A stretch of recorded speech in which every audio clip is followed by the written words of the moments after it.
आज ही Doubtnut app download करें। Doubtnut पर होगा अब आपके सभी मैथ्स, केमिस्ट्री, फिजिक्स और बायोलॉजी डाउट्स का सफाया। बस अपने क्वेश्चन की फोटो खींचो, उसे क्रॉप करो और तुरंत वीडियो सोल्यूशन पाओ। Download now. तो इस लेक्चर में हम पढ़ेंगे कि हमारा सॉल्यूशन क्या होता है, सोल्यूबिलिटी क्या होती है और कौन कौन से फैक्टर्स हैं जो सोल्यूबिलिटी को इफेक्ट करते हैं। ठीक है, तो सबसे पहले जो हमारा सॉल्यूशन है, हमारा सॉल्यूशन क्या होता है, एक होमोजीनियस मिक्सचर होता है दो या फिर दो से ज़्यादा कंपोनेंट्स का। ठीक है, होमोजीनियस मिक्सचर मतलब जो भी हम सॉल्यूशन बना रहे हैं जिसका भी वो आपस में कम्प्लीटली मिक्स होंगे। ठीक है, तो अगर हम जो सॉल्यूशन बना रहे हैं अगर उसमें हमारे दो कंपोनेंट्स हैं तो उसको हम बोलते हैं बाइनरी सॉल्यूशन। अगर उसमें हमारे तीन कंपोनेंट्स हैं उसको हम बोलते हैं टर्नरी सॉल्यूशन। और अगर हमारे फोर कंपोनेंट्स हैं उसको हम बोलते हैं क्वार्टरनरी सॉल्यूशन।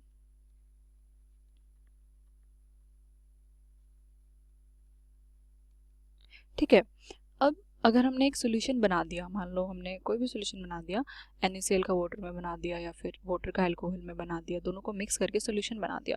अब हमें ये कैसे पता चलेगा कि उसमें से सोल्यूट कौन सा है और सोलवेंट कौन सा है। ठीक है, जब हम बाइनरी सॉल्यूशन बनाते हैं, बाइनरी सॉल्यूशन हमने बनाया तो उसमें एक होता है आपका सोल्यूट और एक होता है आपका सोलवेंट। अब जिन दोनों का हमने सॉल्यूशन बनाया है हमें कैसे पता चलेगा कौन सा सोल्यूट है और कौन सा सोलवेंट है। इसके लिए हमारे पास एक तो तरीका है उसके अमाउंट से। जो भी हमारा ज़्यादा अमाउंट में प्रेजेंट होगा वो हमारा क्या होगा, सोलवेंट, और जो हमारा लेस अमाउंट में प्रेजेंट होगा वो हमारा होगा सोल्यूट। ठीक है, जैसे कि मान लो मैंने एक सॉल्यूशन बनाया, क्या किया मैंने, वाटर लिया 100 ml और उसमें मैंने 1 ग्राम NaCl ऐड किया। ठीक है, ये सॉल्यूशन बना दिया मैंने। तो अब 100 ml वाटर में आपका 1 ग्राम NaCl है तो ऑब्वियसली वाटर का अमाउंट ज़्यादा है, NaCl का अमाउंट कम है। तो इस केस में जो आपका सॉल्वेंट होगा वो क्या होगा, वाटर, और जो आपका सोल्यूट होगा वो क्या होगा, NaCl। ठीक है, अब मान लो मैंने एक सॉल्यूशन बनाया, उसमें मैंने 100 ml लिया वाटर और 5 ml लिया अपना इथेनॉल। ठीक है, अब इस सॉल्यूशन में क्या है, कम अमाउंट में आपका कौन सा है, इथेनॉल, तो ये क्या होगा आपका सोल्यूट, और ज्यादा अमाउंट में आपका क्या है, वाटर, तो ये होगा आपका सोलवेंट। ठीक है, तो एक तो हो गया हमारा अमाउंट का बेसिस। अब और हम कैसे डिस्टिंग्विश कर सकते हैं, सेकेंड वे है हमारा कि कौन सा सोल्यूट कौन सा सोलवेंट होगा, इसको हम बोलते हैं फेज मेथड। फेज मेथड में क्या होता है, मान लो आपका कोई भी एक सब्सटेंस है A, वो सॉलिड फेज में है। ठीक है, और B है आपका एक सब्सटेंस जो कि लिक्विड फेज में है। अब आप इन दोनों को मिक्स करके सॉल्यूशन बनाया। अब अगर आपका जो सॉल्यूशन है उसका फेज सॉलिड है, ठीक है, तो जो आपका A होगा वो आपका क्या होगा, सॉल्वेंट। और अगर आपका जो रिजल्टेंट सॉल्यूशन है उसका फेज लिक्विड है तो आपका जो B होगा वो सॉल्वेंट होगा। ठीक है, तो मतलब जो भी आपका रिजल्टेंट सॉल्यूशन है उसका जो फेज है और जो आपका कंपोनेंट उसी फेज में है वही आपका क्या होगा, सॉल्वेंट। जैसे यहाँ पे क्या है, अगर सॉलिड आपका सॉल्यूशन आपका अगर सॉलिड फेज में है तो जो आपका कंपोनेंट सॉलिड फेज में है वही आपका सॉल्वेंट होगा। ठीक है, तो आपका सॉलिड फेज में क्या है, A, तो ये आपका क्या हो गया, सॉल्वेंट, और B आपका इस केस में क्या हो जाएगा, सोल्यूट, और इस केस में आपका A हो जाएगा सोल्यूट। ठीक है, तो दो मेथड है हमारे पास, एक है अमाउंट मेथड और एक है फेज मेथड।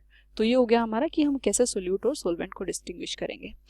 अब हमारे पास कितने टाइप्स ऑफ सॉल्यूशन हो सकते हैं, अब हम पढ़ेंगे types of solution. Types of solution में हमारे पास आते हैं 9 टाइप्स। ठीक है, उनके भी हमारे पास सबसे बेसिक जो होते हैं, जैसे मान लो फर्स्ट मैं बोल देती हूँ गैसियस सॉल्यूशन। गैसियस सॉल्यूशन का क्या मतलब है, अब जो सॉल्यूशन है वो हमारा गैसियस फेज में है, मतलब जो सोलवेंट है हमारा वो क्या है, गैस है। ठीक है, और सोल्यूट आपका क्या है, कोई और फेज में है। तो सोल्यूट आपका और किस फेज में हो सकता है, गैस में भी हो सकता है, लिक्विड में भी हो सकता है और सॉलिड में भी हो सकता है। ठीक है, तो गैसियस सॉल्यूशन में आपका सोलवेंट गैस होता है और सोल्यूट आपका गैस भी हो सकता है, लिक्विड भी हो सकता है, सॉलिड भी हो सकता है। ठीक है, तो गैसियस सॉल्यूशन आपके 3 टाइप्स पे होते हैं, एक तो गैस इन गैस, एक लिक्विड इन गैस और एक आपका सॉलिड इन गैस।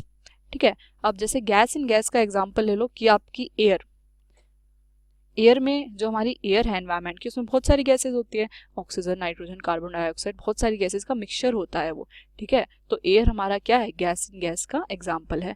या फिर तुम किसी भी दो गैस को मिक्स कर दो, जैसे मान लो हमने ऑक्सीजन और नाइट्रोजन को मिक्स कर दिया, तो हमारा क्या हो गया, गैस इन गैस का सोल्यूशन हो गया। अब हम बात करें अगर लिक्विड इन गैस की, तो इसमें भी हम एयर एग्जाम्पल दे सकते हैं। क्या कि जो हमारे वाटर के ड्रॉपलेट्स होते हैं, हमारे एनवायरनमेंट में वाटर के ड्रॉपलेट्स होते हैं ना मॉइस्चर की फॉर्म में, वो हमारा क्या है, liquid in solution, liquid in gas solution. और अगर हम बात करें सॉलिड इन गैस की, तो सॉलिड इन गैस का भी हम एग्जांपल क्या दे सकते हैं, एयर। एयर भी जो हमारे डस्ट पार्टिकल्स होते हैं सॉलिड के, डस्ट पार्टिकल्स इन एयर, ठीक है, वो हमारे किसका एग्जांपल हो जाएगा, सॉलिड इन गैस का। अब अगर हम देखें आपका जो सॉल्यूशन है अगर वो लिक्विड फेज में है, ठीक है, लिक्विड सॉल्यूशन है, तो ऑब्वियसली इसमें जो सॉल्वेंट यूज हुआ होगा वो कौन सा होगा, लिक्विड, ठीक है। तो सोल्यूट आपका और क्या क्या हो सकता है, गैस भी हो सकता है, लिक्विड भी हो सकता है और सॉलिड भी हो सकता है। तो इसके भी तीन होते हैं हमारे पास, क्या, एक तो gas in liquid, liquid in liquid and solid in liquid, ठीक है। तो गैस इन लिक्विड का जो हमारा एग्जाम्पल होता है, जैसे हमारी ऑक्सीजन जो है वो डिजोल्व होती है वाटर में, है ना, तभी तो हमारी जो एक्वेटिक लाइफ है वो सर्वाइव करती है, क्योंकि हमारी वो वाटर में रहती है और उसमें हमारी ऑक्सीजन होती है डिजोल्व, जो वो यूज करते हैं, ठीक है। तो ये हो गया आपका गैस इन लिक्विड का एग्जांपल। अब सेकंड है आपका liquid in liquid. Liquid in liquid का एग्जांपल ले लो, जैसे आप इथेनॉल को वाटर में मिक्स कर दो, इथेनॉल प्लस वाटर। तो लिक्विड इन लिक्विड के तो बहुत सारे एग्जाम्पल्स हो सकते हैं, ठीक है। अब एक बात ये अभी इसकी बात करें तो बता देती हूँ कि जो लिक्विड इन लिक्विड के मिक्सचर हैं वो भी हमारे दो टाइप के होते हैं। एक तो होता है आपका मिसिबल और एक होता है आपका इमिसिबल। मिसिबल का क्या मतलब है कि जब आप दोनों लिक्विड को मिक्स कर रहे हो तो मिक्स करने के बाद आपके पास कोई लेयर नहीं होगी, पूरा होमोजीनियस मिक्सचर होगा, ठीक है। और इमिसिबल का क्या मतलब है कि अगर दो आपस में इमिसिबल हैं तो आपको उन दोनों की लेयर अलग अलग दिखाई देगी कि हाँ भाई ये एक फेज है और ये आपका दूसरा फेज है, ये आपका एक कंपोनेंट है, ये आपका दूसरा कंपोनेंट है, ठीक है। तो मिसिबल होते हैं जो कंप्लीटली मिसिबल हो जाते हैं और इमिसिबल होते हैं जो बिल्कुल भी आपस में मिक्स नहीं होते। जैसे कि मिसिबल में आप ले लो इथेनॉल प्लस वाटर, ठीक है, ये दोनों क्या है, दोनों के दोनों पोलर हैं, तो इनके बीच में इंटरेक्शंस बहुत ज्यादा होते हैं तो ये मिसिबल हो जाते हैं। अब एक तो तुम ले लो पोलर कोई और एक ले लो नॉन पोलर, उन दोनों के बीच में कोई इंटरेक्शन ही नहीं होगे तो वो इमिसिबल होते हैं। जैसे आप ले लो पोलर के केस में वाटर और नॉन पोलर में बेंजीन, तो ये दोनों आपस में कभी मिसिबल नहीं होते, इमिसिबल होते हैं, ठीक है। उसके बाद हमारा क्या है, solid in liquid. Solid in liquid के तो बहुत सारे एग्जांपल है, जैसे आप शुगर को मिक्स कर दो वाटर में या फिर NaCl जो आपका सोल्ट होता है उसको मिक्स कर दो वाटर में, तो ये सारे आपके किसके एग्जांपल्स हैं, सॉलिड इन लिक्विड के। तो आपका हो गया गैसियस सॉल्यूशन हो गया, लिक्विड सॉल्यूशन हो गया। अब थर्ड आपका है सॉलिड सॉल्यूशन। सॉलिड सॉल्यूशन में आपका क्या होगा, सॉलिड सॉल्यूशन जो आपका सॉलिड फेज में है, इसका मतलब सॉल्वेंट आपका क्या है, सॉलिड है, और आपका जो सोल्यूट है वो क्या क्या हो सकता है, गैस हो सकता है, लिक्विड हो सकता है और सॉलिड भी हो सकता है। तो ये आपके जो सॉल्यूशंस होते हैं इनको क्या क्या हम बोल सकते हैं, gas in solid, liquid in solid and solid in solid, ठीक है। तो solid in gas, sorry gas in solid का हमारा क्या एग्जांपल है, अगर हमारे पैलिडियम में हमारी water gas sorry hydrogen gas already हो, डिजोल्व हो, ठीक है, तो वो हमारा क्या होता है, एक केमिकल, ये हमारा कॉम्प्लिकेटेड सा केमिकल का एग्जांपल हो गया। अब गैस इन सॉलिड का अगर हम एग्जांपल देखें तो जो हमारी फोम होती है, जनरली हम देखते हैं ना फोम, तो फोम में हमारे सॉलिड के अंदर गैस ऑलरेडी होती है, गैस भरी होती है, तो हमारा जो एग्जांपल होगा क्या होगा, गैस इन सॉलिड। अब अगर हम लिक्विड इन सॉलिड की बात करें तो जैसे हमारा एमलगम हम बनाते हैं, एमलगम हमारा क्या होता है, जब हम मरकरी को सोडियम में मिक्स करते हैं, ठीक है, तो सोडियम हमारा क्या है, सॉलिड है, और मरकरी हमारा क्या है, लिक्विड है। तो अमलगम जब हम बनाते हैं मरकरी का सॉलिड सोडियम के साथ तो होता है लिक्विड इन सॉलिड का एग्जांपल। और सॉलिड इन सॉलिड के एग्जांपल तो बहुत सारे हैं, जैसे आपका जो गोल्ड होता है वो प्योर गोल्ड नहीं पहनते, उसमें थोड़ा सा कॉपर मिक्स होता है, ठीक है, तो कॉपर प्लस गोल्ड ये क्या है, आपका सॉलिड इन सॉलिड सॉल्यूशन है, ठीक है। अब सॉलिड इन सॉलिड सॉल्यूशन की बात करें तो solid in solution solid solution भी हमारे दो टाइप के होते हैं। एक तो हमारा होता है सब्स्टिट्यूशनल सॉलिड। सब्स्टिट्यूशनल सॉलिड में क्या होता है, मान लो आपका ये कंपाउंड, आपका कोई भी एक कंपाउंड है, जैसे मैं इसमें एग्जांपल ले लेती हूँ, मान लो आपके पास अभी ये कॉपर है, ठीक है, तो ये आपके कॉपर के पार्टिकल्स हैं, सारे के सारे सॉलिड में ये आपके कॉपर के पार्टिकल्स हैं। अब आपने क्या किया, इसमें जिंक ऐड कर दिया, तो जिंक ने क्या किया, एक कॉपर को रिप्लेस करके वहां पे आ गया, मतलब कॉपर की जगह उसने अपनी जगह ले ली, मान लो ये जिंक है, ठीक है। तो सब्स्टिट्यूशनल सॉलिड क्या होते हैं, जब दूसरा जो मेटल ऐड कर रहे हैं वो उसकी जगह पे अपने आप आ जाए, सब्स्टिट्यूट हो जाए, उसको हम बोलते हैं सब्स्टिट्यूशनल सॉलिड, ठीक है। तो जैसे अभी हमने ये किया, कॉपर में क्या किया, जिंक ऐड किया, तो इस कॉपर के और जिंक के मिक्सचर को हम एलॉय बोलते हैं। कौन सा एलॉय होता है, और ये ब्रास होता है, ठीक है। ये तो हो गया सब्स्टिट्यूशनल सॉलिड। अब अगर हम बात करें अपने नेक्स्ट टाइप की, तो वो होता है आपका इंटरस्टिशियल सॉलिड। इंटरस्टिशियल सॉलिड में क्या होता है, मान लो आपका ये सॉलिड है, इसमें मैं एग्जांपल ले लेती हूँ टंगस्टन कार्बाइड का, तो ये आपका सॉलिड है, इसके ये टंगस्टन के आपके मॉलिक्यूल्स हैं, ठीक है, ये है आपके टंगस्टन। अब टंगस्टन में आपने जब कार्बाइड डाला, तो कार्बाइड इसकी जगह अपनी जगह नहीं लेता, इसको सब्स्टिट्यूट नहीं करता, इसके जो वॉइड्स हैं ये इनमें आके बैठ जाता है, ठीक है। तो इंटरस्टिशियल वॉइड्स में जब वो दूसरा कंपाउंड आके बैठे तो उसको बोलते हैं इंटरस्टिशियल सॉलिड। जैसे इसका एग्जांपल है आपका टंगस्टन कार्बाइड, ठीक है। तो ये हो गया आपका सॉलिड इन सॉलिड का एग्जांपल। अब हमारे कुछ, ये तो हो गए आपके सॉल्यूशंस। अब मान लो हमने कोई सॉल्यूशन बनाया, सॉल्यूशन जब बना रहे हैं हम, तो सॉल्यूशन बनाते हुए आपका जो सोल्यूट है, सोल्यूट कंप्लीटली डिसोल्व हो गया, ठीक है। तो सोल्यूट जब कंप्लीटली डिसोल्व हो जाता है, जब जो हमारे पास सॉल्यूशन बन के आता है, उस सॉल्यूशन को हम बोलते हैं अनसैचुरेटेड सॉल्यूशन, ठीक है। अब हमने क्या किया, सोल्यूट ऐड, हमारे पास सॉल्यूशन था, सॉरी सॉल्वेंट था, इसमें हमने सोल्यूट ऐड करना शुरू, सोल्यूट डाला, वो डिसोल्व हो गया। अब हम और सोल्यूट डाले जा रहे हैं। अब एक पॉइंट ऐसा आएगा जब सोल्यूट डिसोल्व होना बंद हो जाएगा, ठीक है। तो जब हमारा सोल्यूट डिसोल्व नहीं होता, ठीक है, उसको हम बोलते हैं सैचुरेटेड सॉल्यूशन, जब हमारा सोल्यूट जो है वो सोल्यूबल होना बंद हो जाए, ठीक है। उसके बाद, और ये हम बात कर रहे हैं एक पर्टिकुलर टेम्परेचर की, एक पर्टिकुलर टेम्परेचर पे, क्योंकि टेम्परेचर इंक्रीज करोगे तो फिर सोल्युबिलिटी इंक्रीज करती है।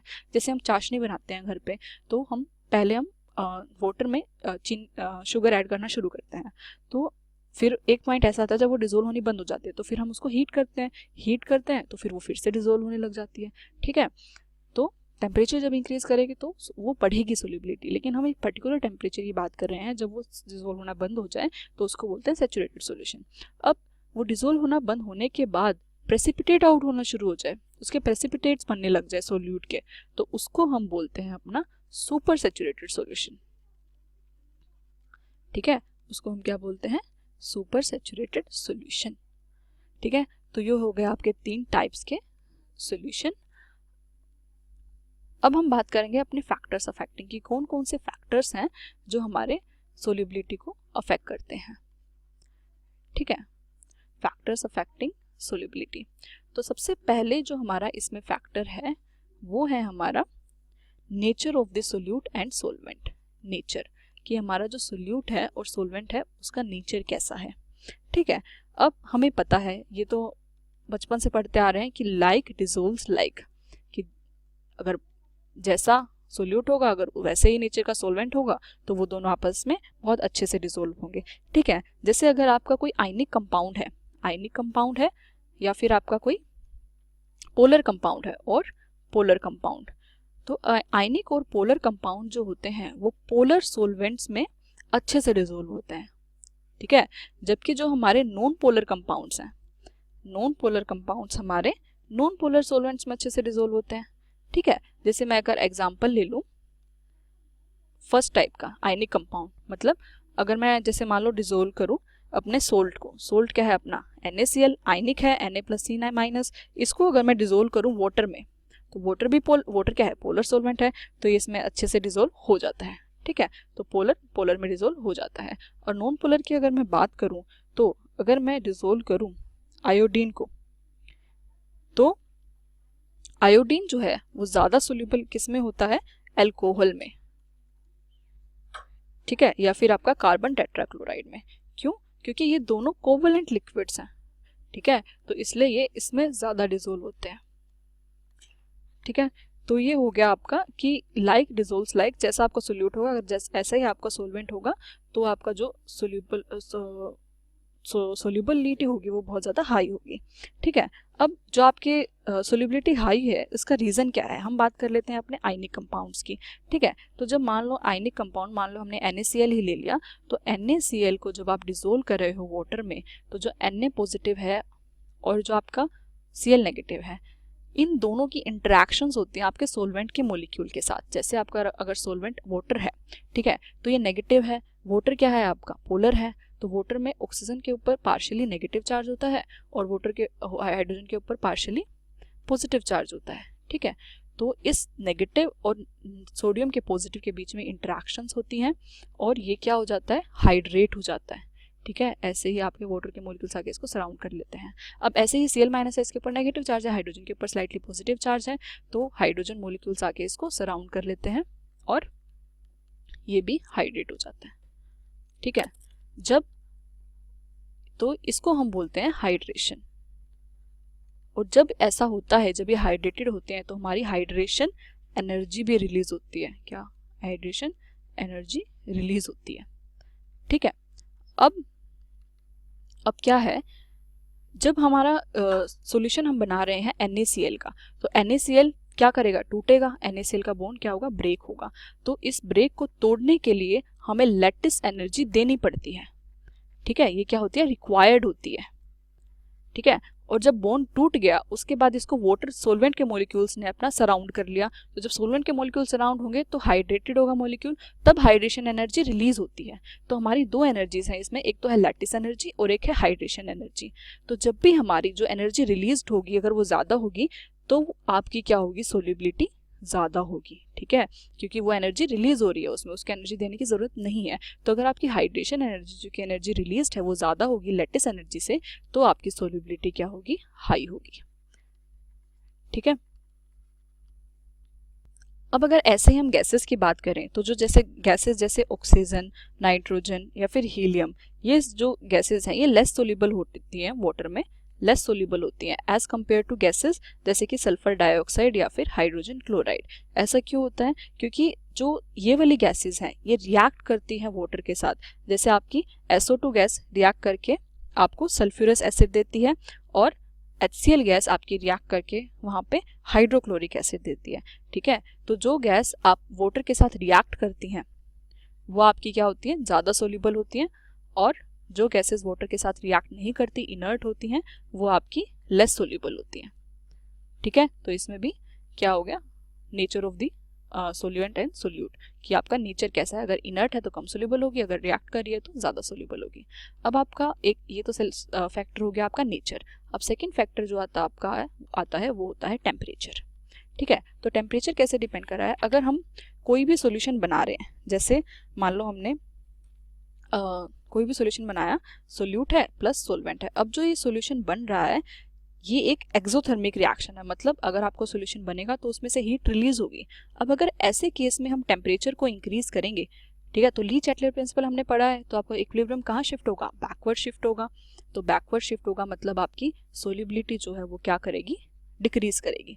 ठीक है, तो क्या होता है, जब आपकी एक्सोथर्मिक हो रिएक्शन तब क्या होता है, टेम्परेचर इंक्रीज करने पे आपकी सोल्यूबिलिटी डिक्रीज करती है। अब अगर आपका सोल्यूट प्लस सोलवेंट, मतलब सोल्यूट प्लस सोलवेंट को सोल्यूशन बनाने के लिए हीट एनर्जी चाहिए, हीट करना पड़ रहा है, मतलब वो क्या है, एंडोथर्मिक रिएक्शन है। ठीक है, सोल्यूशन अगर एंडोथर्मिक रिएक्शन में हम टेम्परेचर इंक्रीज करें, तो टेम्परेचर इंक्रीज करें मतलब हीट दे रहे हैं। ली चैटलर प्रिंसिपल के क्या कहता है, अगर यहाँ पे हीट दे रहे हैं मतलब रिएक्टेंट्स बढ़ रहे हैं तो प्रोडक्ट ज़्यादा बनेगा, तो इसका मतलब हमारा इक्विलिब्रियम कहाँ शिफ्ट होगा, फॉरवर्ड शिफ्ट होगा, और आपकी सोल्यूबिलिटी क्या करेगी, इंक्रीज करेगी। ठीक है, तो इसमें हमारे दो केसेस हैं, अगर एक्सोथर्मिक हो तो आपकी टेम्परेचर इंक्रीज करने के साथ सोल्यूबिलिटी घटती है, और अगर एंडोथर्मिक हो तो टेम्परेचर इंक्रीज करने के साथ आपकी सोल्यूबिलिटी इंक्रीज होती है। जैसे आप इसका एग्जांपल ले सकते हो एक, कि आपकी सोल्यूबिलिटी डिक्रीज होती है, इसका एग्जांपल है आपका Na2CO3.H2O को जब हम वाटर में डिसोल्व करते हैं, ठीक है, तो इसकी सोल्यूबिलिटी टेम्परेचर के साथ डिक्रीज करती है। या फिर इसका हम एग्जांपल ले लेते हैं, जैसे NaCl है, NaNO3 है या फिर KCl है, ये सब इसके एग्जांपल्स हैं। इन सब की सोलिबिलिटी इंक्रीज करती है जब भी हम टेम्परेचर को इंक्रीज करते हैं। और जो आपका ये है फर्स्ट वाला पार्ट जो है आपका एक्सोथर्मिक, इसके और एग्जांपल हैं आपके जो भी आपकी गैसेस सॉल्यूशंस होते हैं, मतलब जो आपके गैस या लिक्विड वाले सॉल्यूशन आते हैं वो सारे के सारे एक्सोथर्मिक होते हैं, ठीक है। इसलिए इन सारे सॉल्यूशंस में जब भी टेम्परेचर को इंक्रीज करते हैं तो हमारी सोलिबिलिटी जो है वो हमेशा क्या करती है, डिक्रीज करती है, ठीक है। तो ये हो गया आपका इफेक्ट ऑफ टेम्परेचर। अब हमारा जो ये गैस एंड लिक्विड वाले सॉल्यूशंस हैं इसमें हमारा एक और फैक्टर वर्क करता है, वो फैक्टर है हमारा प्रेशर, ठीक है। अब प्रेशर का फैक्टर कैसे वर्क करता है वो हम पढ़ेंगे नेक्स्ट लेक्चर में। क्लास 6 से 12 से लेके नीट, IIT, JEE मेंस और एडवांस के लेवल तक 10 मिलियन से ज्यादा स्टूडेंट्स का भरोसा। आज ही डाउनलोड करें डाउटनेट ऐप या व्हाट्सएप कीजिए अपने डाउट्स 8400 400 400 पर।